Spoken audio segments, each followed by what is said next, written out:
It started on a random Tuesday morning, the kind where the neighborhood is quiet, sprinklers click on automatically, and nothing feels urgent until the second you step outside and realize your entire life is being rearranged without your permission.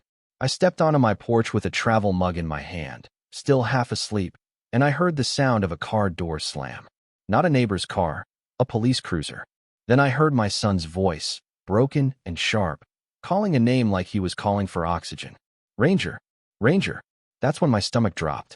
My boy, Caleb, was on the front lawn with his white cane lying useless in the grass, his hands shaking and reaching toward empty air. And the one thing that kept him safe, his service dog, Ranger, was already being guided toward the back seat of the cruiser like a criminal. Ranger wasn't barking. He wasn't resisting. He was confused, but obedient, because that's what a trained dog does. He follows commands even when humans don't deserve the trust. And standing 10 feet away, arms crossed like she owned the street, was the HOA president, Lillian Hart. Hair perfect, smile tight, eyes sharp with the kind of satisfaction people wear when they think they've finally crushed you. She didn't need to say anything. Her face said it all. You're done. I've seen power abused in courtrooms. I've seen it in boardrooms. I've seen it in politics. But watching it happen to my blind son in my own yard did something to me that I can't explain except with one word: rage. Not loud rage. Not the kind where you shout and lose control. This was the kind of rage that makes you breathe steady and decide you're about to end someone's whole game. Because this wasn't about a dog. It never was. It was about control, about who belongs and who doesn't, about keeping their perfect little community spotless, even if that means wiping people like my son out of existence. Caleb is 15. He lost his sight in a car accident 2 years ago. That accident didn't just take his vision. It took his mother. And it took the easy version of our lives. After the funeral, the house became too quiet. Caleb didn't talk much for weeks. He would sit in his room, head slightly tilted, listening for the world like he was hoping it would sound familiar again. At night, I'd sit outside his door reading his old comic books out loud, even though I knew he knew every line by heart. It was my way of telling him I was still here, that we were still alive. Doctors told us his blindness was permanent. Optic nerve trauma, they said. I nodded like I could handle it, then cried in my truck with my forehead on the steering wheel, because how does a father accept that his son will never see his face again? Ranger came into our lives through a service animal program. The first time Caleb touched his fur, the smallest shift happened. Caleb ran his fingers along Ranger's ears and whispered, "I don't know what he looks like." I said, "He's a big brown lab with the softest ears you'll ever touch and a heart bigger than this whole house." Caleb smiled, a real smile, the first one I'd seen in months. "Good," he said. "Then he'll fit right in." And he did. Ranger became Caleb's world.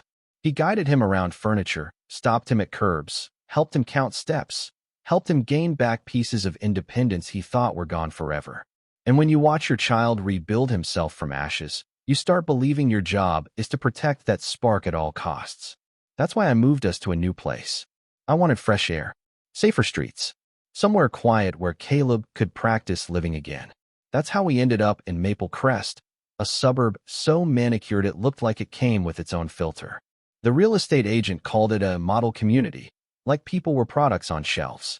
The HOA brochures talked about harmony, standards, family values, all the buzzwords people use when they want power without accountability. I didn't tell anyone what I do for a living. I didn't want to. I just wanted to be a dad.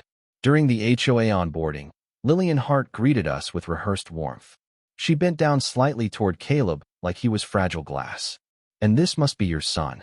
Caleb held out his hand. "Caleb Dawson. And this is Ranger." Lillian paused, just a fraction too long. Her smile tightened. "Oh, a dog. A service animal," I clarified. She nodded but wrote something down. That should have been my warning, but I was tired. I ignored it. 2 weeks later, Caleb walked the neighborhood with Ranger for the first time. He came back smiling, proud. "Dad," he said, "I think I'm ready to walk to the mailbox alone tomorrow." My heart almost burst. 3 days after that, I found a letter under our welcome mat. No stamp. No envelope. A violation notice. Unauthorized animal. Fine, $1,000. Immediate removal required. I reread it like it would turn into a joke if I stared long enough. It didn't. I didn't tell Caleb right away. I didn't want his confidence crushed over paper. But the next night, I requested a meeting with the HOA board. I brought Ranger's certification, medical documents, and printed federal disability laws highlighted like a man preparing for war. Lillian sat in the center like a queen. I laid the documents down. "This is a protected service dog," I said. "You cannot fine us. You cannot remove him." Lillian didn't even look. She leaned back and said, "Our community has standards. Rules apply to everyone." I told her calmly, "Federal law overrides HOA policy."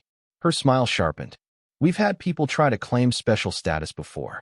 Then she said the line that made me see the real monster underneath her polished face. "There are other communities more appropriate for families with special circumstances." Caleb sat beside me, silent, fingers holding Ranger's leash so tight his knuckles turned white.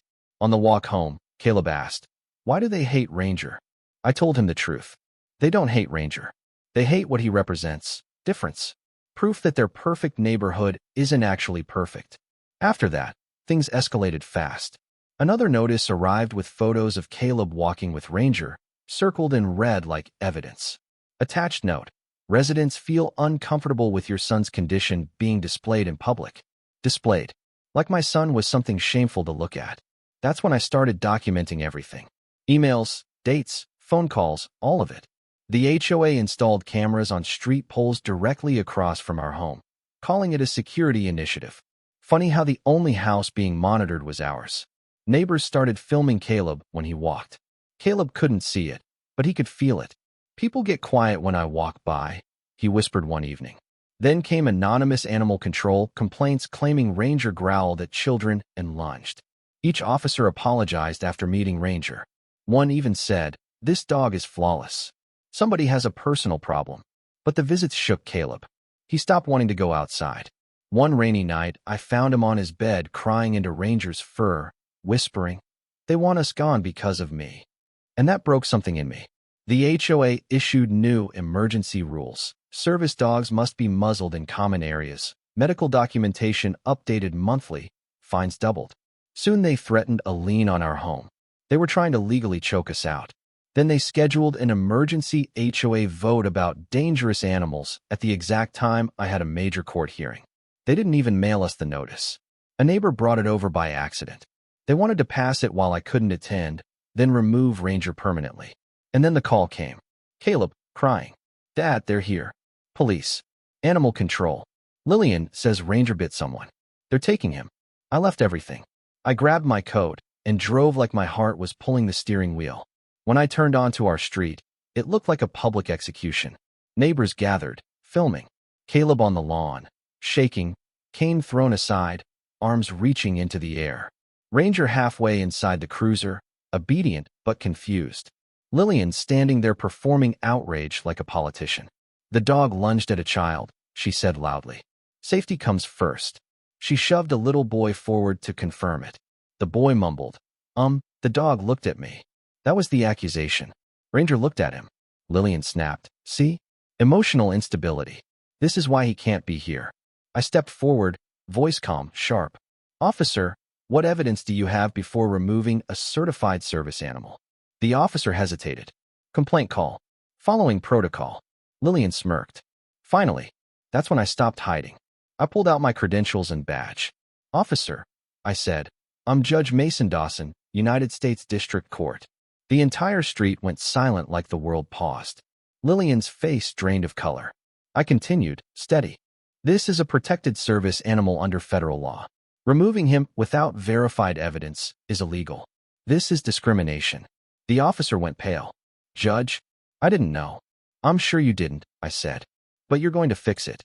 Ranger was released immediately and bolted into Caleb's arms. Caleb sobbed like he'd been drowning and finally found air. Lillian whispered, "You never said you were a judge." I stared at her and replied, "And you never said you'd target a disabled child. Yet here we are." Then something unexpected happened. An elderly woman stepped forward. "She fined me for my grandson visiting too often," she said. A man said, "They forced me to remove my mother's wheelchair ramp." Another woman said, "They cited me for cultural decorations." One by one, voices poured out. People Lillian had bullied for years finally saw a crack in her power and rushed toward it. That night, the HOA meeting was packed.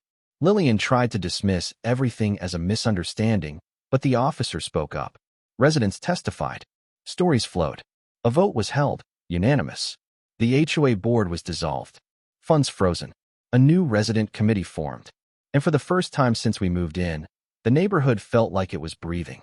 In the weeks that followed, Maple Crest changed. Neighbors waved again. Caleb started walking again, and eventually other kids joined him on morning walks, not out of pity, but out of respect. Caleb began teaching them about service dogs, about blindness, about dignity.